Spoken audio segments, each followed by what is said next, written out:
Saudara, kita beralih ke informasi lainnya. Presiden ke-7 Joko Widodo membantah dirinya ikut campur mutasi Letjen Kunto Arif Wibowo. Menurut Jokowi, soal mutasi mutlak wewenang Panglima TNI serta melalui proses wanjakti. Awalnya dugaan Jokowi ikut cawe-cawe disampaikan anggota Komisi 1 DPR RI TB Hasanuddin. Menurutnya penggantian tersebut diduga hasil bisikan Jokowi. Apalagi pengganti Letjen Kunto adalah mantan ajudan serta sekretaris militer Presiden saat Jokowi menjabat. Apalagi ada usulan pemakzulan terhadap Gibran di mana Tri Sutrisno yang juga ayah Letjen Kunto turut terlibat. Namun semuanya dibantah Jokowi karena mutasi TNI merupakan wilayah Panglima TNI.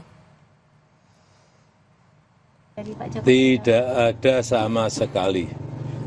Itu urusan internal TNI. Prosedurnya di situ juga kita semuanya tahu ada wanjakti dan lain-lain. Itu ada kewenangan Panglima TNI dan kewenangan dari Panglima tertinggi. Berarti tidak ada kaitannya sama pemakzulan itu ya Pak? Tidak ada. Wakil Presiden Gibran Raka Buming Raka berkunjung ke Kabupaten Sika, NTT Selasa kemarin. Warga rela berdesak-desakan dan sejumlah pelajar nekat mengejar mobil Wapres untuk bersalaman.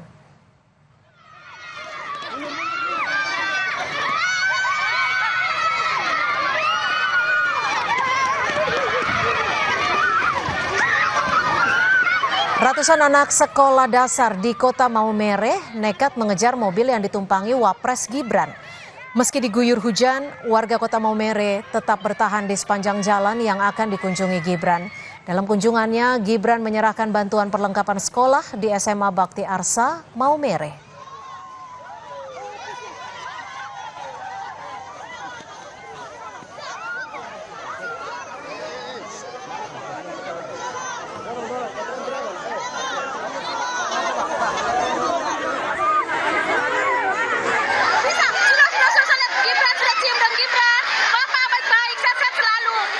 Senang sekali ya bisa bertemu. Senang sekali Bapak, saya senang sekali Pak. Senang sekali ya. Mudah-mudahan Bapak Gibran tetap kuning terus ya di Persika. Makasih Bapak. Senang dan bangga. Selain karena dapat hadiah, apa Karena lagi? bisa bertemu dengan Bapak Gibran secara langsung.